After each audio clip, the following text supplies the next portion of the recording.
Hey everyone, a very warm welcome to fun learn with Deepti. आज हम लोग जो चैप्टर स्टार्ट करने जा रहे हैं वो है कार्बन एंड इट्स कंपाउंड। ये चैप्टर ना सिर्फ क्लास 10th के लिए इम्पॉर्टेंट है बल्कि आप 11th एंड 12th क्लास में भी इसके बारे में पढ़ेंगे। सो ये बिल्कुल बेस है, इसलिए इसको अच्छे से समझना बहुत ज़्यादा ज़रूरी है। अगर अकरेंस की बात करें तो कार्बन जो है ना, ये 0.02% अर्थ क्रस्ट में प्रेजेंट है मिनरल्स के फॉर्म में, और एटमॉस्फेयर में ये 0.03% है कार्बन डाइऑक्साइड के फॉर्म में। वो इतना सा है, बहुत ही छोटी क्वांटिटी में, बट देन इतना इम्पॉर्टेंट क्यों है? क्योंकि अगर आप प्लांट्स को देखो, एनिमल्स को देखो, फ्यूल्स को देखो, जैसे फ्यूल में कोल हो, पेट्रोल हो, डीजल हो, सीएनजी हो, एलपीजी हो, और क्या वुड भी, ये सारे भी बने हुए हैं कार्बन बेस्ड कंपाउंड से। प्लास्टिक देख लो, इसमें भी कार्बन है। यहाँ तक कि आप आसपास कहीं भी नज़र दौड़ाओ, आपको कार्बन बेस्ड ही कंपाउंड दिखाई देंगे। सो इसलिए ये इतना इम्पॉर्टेंट है, और एक सेपरेट चैप्टर हम लोग पढ़ रहे हैं इस एक कार्बन एलिमेंट और उसके कंपाउंड्स के बारे में। आइए कार्बन के बारे में थोड़ा और जान लेते हैं। कार्बन,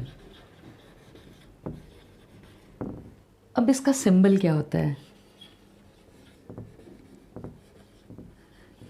कार्बन का सिंबल होता है C।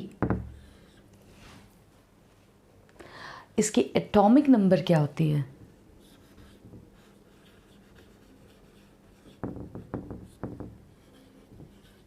इसकी एटॉमिक नंबर होती है 6। सो अगर एटॉमिक नंबर 6 है, इसका मतलब नंबर ऑफ इलेक्ट्रॉन्स कितने होंगे?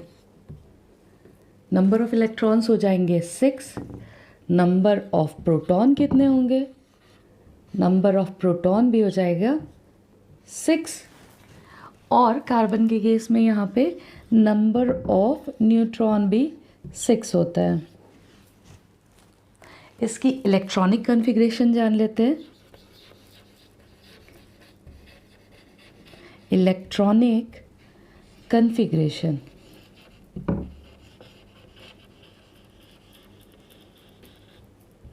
अच्छा, इसकी इलेक्ट्रॉनिक कॉन्फ़िगरेशन क्या हो जाएगी? के शेल में आएगा 2 इलेक्ट्रॉन और एल सेल में 4 इलेक्ट्रॉन। 2-4 इसकी इलेक्ट्रॉनिक कॉन्फ़िगरेशन हो गई। एल शेल यहाँ पे वैलेंस सेल है, सबसे आउटर मोस्ट सेल क्या है? ये एल शेल है। इसी को क्या बोलते हैं हम लोग? Valence shell. ये क्या है? वैलेंस सेल है। तो वैलेंस शेल में कितने नंबर ऑफ इलेक्ट्रॉन है? 4 है। सो वैलेंस इलेक्ट्रॉन कितने हो गए? 4 हो गए, है ना। और इसकी वैलेंसी क्या होगी? वैलेंसी क्या होती है? कंबाइनिंग कैपेसिटी होती है। सो वैलेंसी क्या हो जाएगी इसकी? वैलेंसी भी 4 हो जाएगी। सो वैलेंस इलेक्ट्रॉन हो गए 4 और इसकी वैलेंसी भी हो गई 4। कार्बन की इलेक्ट्रॉनिक कॉन्फ़िगरेशन क्या थी? के शेल में 2 इलेक्ट्रॉन और एल शेल में 4 इलेक्ट्रॉन। करेक्ट। अब हम इसके न्यूक्लियस को देखते हैं। इसमें कितने प्रोटॉन होते हैं? 6 प्रोटॉन। और कितने न्यूट्रॉन? 6 न्यूट्रॉन। ठीक है। इसकी फर्स्ट ऑर्बिट को देखते हैं, के शेल को। ये के शेल में कितने इलेक्ट्रॉन एकोमोडेट कर सकता है? मैक्सिमम 2 ही कर सकता है। सो 2 है यहाँ पे। और उसके आउटर मोस्ट शेल जो कि एल शेल है, इसमें कितने इलेक्ट्रॉन बच जाते हैं इसके पास? 4 इलेक्ट्रॉन। सो ये 4 इलेक्ट्रॉन यहाँ पे आ गए। अब देखो, इसे अगर नियरेस्ट नोबल गैस कॉन्फ़िगरेशन पानी है स्टेबिलिटी के लिए, तो ये क्या करेगा? इसके पास 2 रास्ते हैं।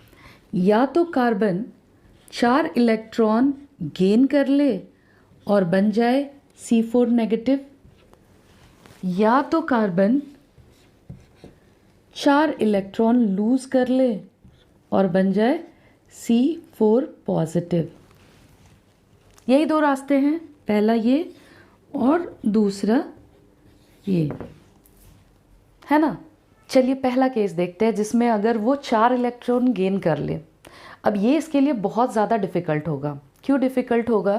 क्योंकि ऑलरेडी इसके पास 6 इलेक्ट्रॉन्स है, करेक्ट, और कितने प्रोटॉन है? 6 प्रोटॉन है। बट अगर 4 इलेक्ट्रॉन गेन कर ले तो ये 6 प्रोटॉन के लिए होल्ड करना मुश्किल हो जाएगा उन 10 इलेक्ट्रॉन्स को, पहले के 6 और बाद के और 4, यानी कि टोटल कितने हो गए? 10 इलेक्ट्रॉन्स होल्ड करने पड़ेंगे किसको? 6 प्रोटॉन्स को, जो कि बहुत डिफ़िकल्ट होगा। तो ये क्या करता है? ये पाथ नहीं फॉलो करता है। सेकंड पाथ देखते हैं कि कार्बन 4 इलेक्ट्रॉन लूज़ कर लें।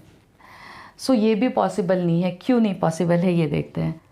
क्योंकि कार्बन बहुत छोटा सा एटम है और 4 इलेक्ट्रॉन जो इसके वैलेंस सेल में है, इसको ये बहुत ही स्ट्रांगली होल्ड किया हुआ है, ठीक है। इसके न्यूक्लियस में 6 प्रोटॉन है ना, इन्होंने बाकी सारे इलेक्ट्रॉन को बहुत ही स्ट्रांगली हेल्ड किया हुआ है। तो अगर सपोज़ कि अगर एक इलेक्ट्रॉन हट जाता है तो ये और स्ट्रांगली होल्ड करके रखेगा बाकी बचे इलेक्ट्रॉन्स को।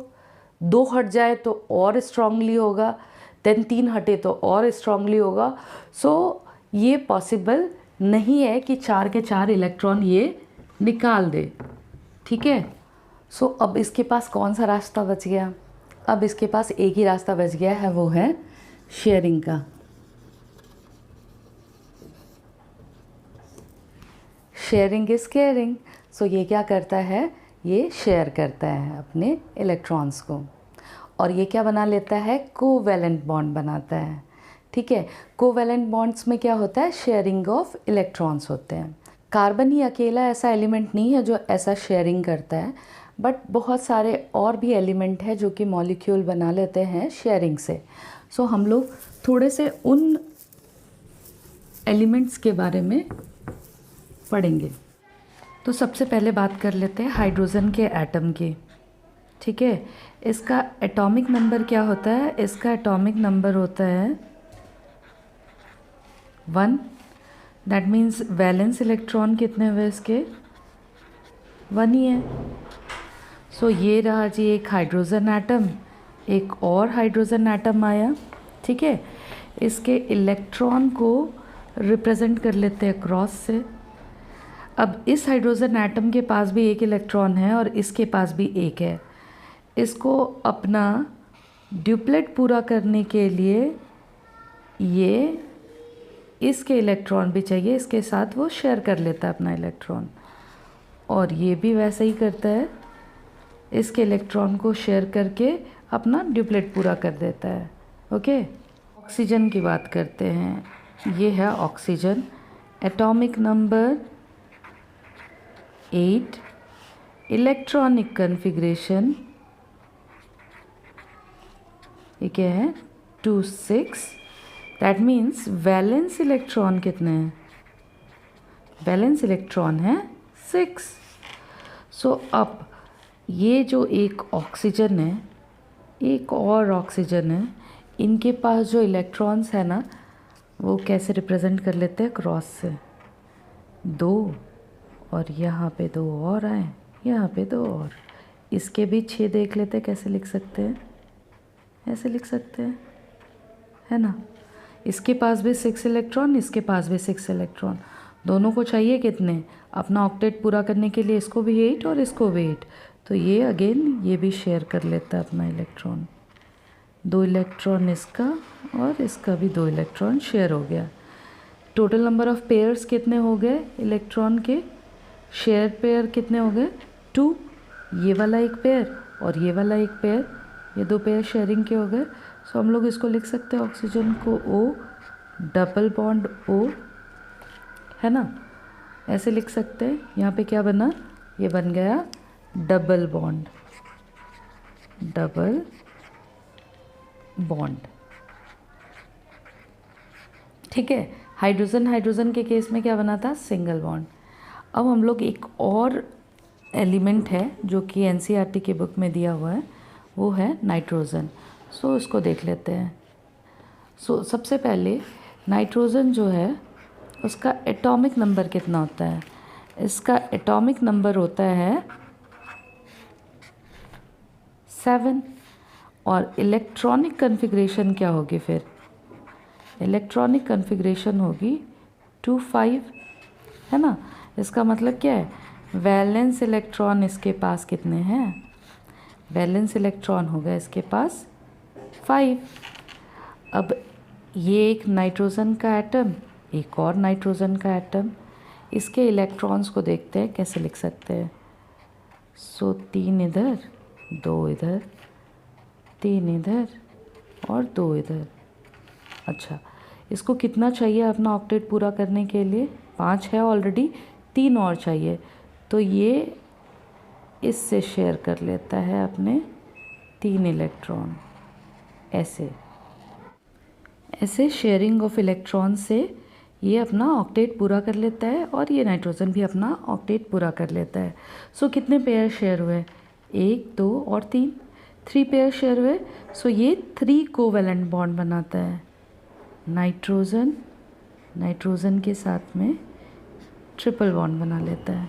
ठीक है, ये कौन सा बॉन्ड हुआ? Triple bond.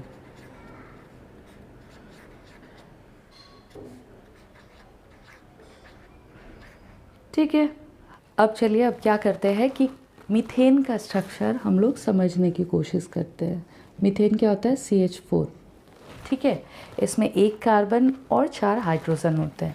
सो हमें ऑलरेडी पता है कि कार्बन के कितने वैलेंस इलेक्ट्रॉन होते हैं? 4 होते हैं। ठीक है, और हाइड्रोजन के 1 होते हैं। तो 1 हाइड्रोजन आया और उसका 1 ये वैलेंस इलेक्ट्रॉन।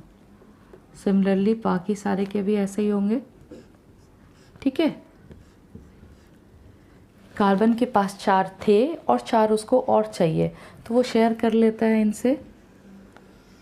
ये रहा, उसने ये शेयर कर लिया। ठीक है, और हाइड्रोजन को भी अपना ड्यूप्लेट पूरा करने के लिए 2 चाहिए, 1 उसके पास था, 1 उसने शेयर कर लिया। इसी तरह से ये वाला भी कर लेता है, ये वाला भी करता है और ये वाला भी कर लेता है। Versatile nature of carbon. हाँ जी, ये कार्बन बहुत ही वर्सेटाइल है। क्यों ऐसा हम लोग कहते हैं?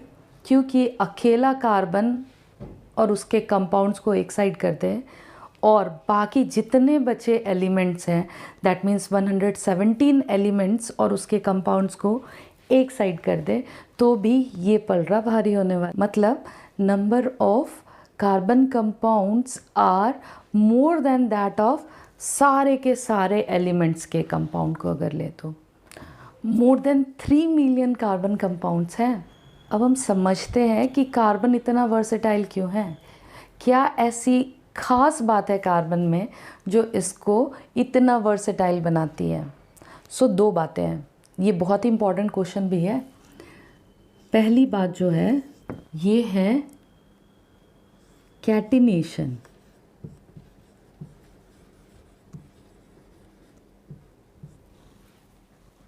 कैटिनेशन क्या होता है? The property of the carbon to form covalent bonds with other atom of carbon. अब ये इकलौता नहीं है, ऐसे सिलिकॉन भी है जो कि सेल्फ कॉम्बिनेशन से बनाता है, बट देन जिस एक्सटेंट में कार्बन करता है उस एक्सटेंट में कोई भी नहीं करता। सो ये इसकी यूनिकनेस है इस वे में। और जो दूसरी बात है जो इसको इतना वर्सेटाइल बनाती है वो है टेट्रावैलेंसी। टेट्रावैलेंसी, टेट्रा का मतलब क्या होता है? 4। हम लोग पहले ही देख चुके हैं कि कैसे कार्बन के पास में 4 इलेक्ट्रॉन हैं इन इट्स वैलेंस सेल और उसको कितनी और इलेक्ट्रॉन की ज़रूरत है? 4 और इलेक्ट्रॉन की ज़रूरत है to attend the noble gas configuration. ठीक है, क्यों करना चाहता है? स्टेबल होने के लिए। सभी इसी भाग दौड़ में लगे रहते हैं स्टेबल होने के लिए। सबको क्या चाहिए? स्टेबिलिटी चाहिए। सो इसकी वैलेंसी कितनी है? 4 है। सो ये टेट्रावैलेंट है। अब इससे इसको क्या बेनिफिट है? ऐसा कोई भी और एलिमेंट है या नहीं है? ऐसे बहुत सारे एलिमेंट हैं, बट ये जो टेट्रावैलेंसी है ना, इसके यूनिक इसलिए भी है क्योंकि ये छोटा सा एटम है। सो ये क्या करता है, ये बहुत स्ट्रॉन्ग बॉन्ड बनाता है। स्ट्रॉन्ग बॉन्ड है तो ज़्यादा स्टेबल है। सो इस वे में टेट्रावैलेंसी जो है इसकी यूनिक है।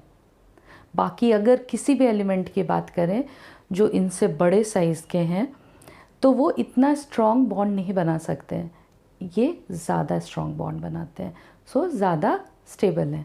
सो इन दो प्रॉपर्टी की वजह से ये जो कार्बन है बहुत ही वर्सेटाइल है, इसके इतने सारे कंपाउंड्स बनते हैं। और भी प्रॉपर्टीज़ है लेकिन आप बड़े क्लासेस में पढ़ेंगे, अभी के लिए बस आपको इतना जानना है, ठीक है। आज के लिए बस इतना ही।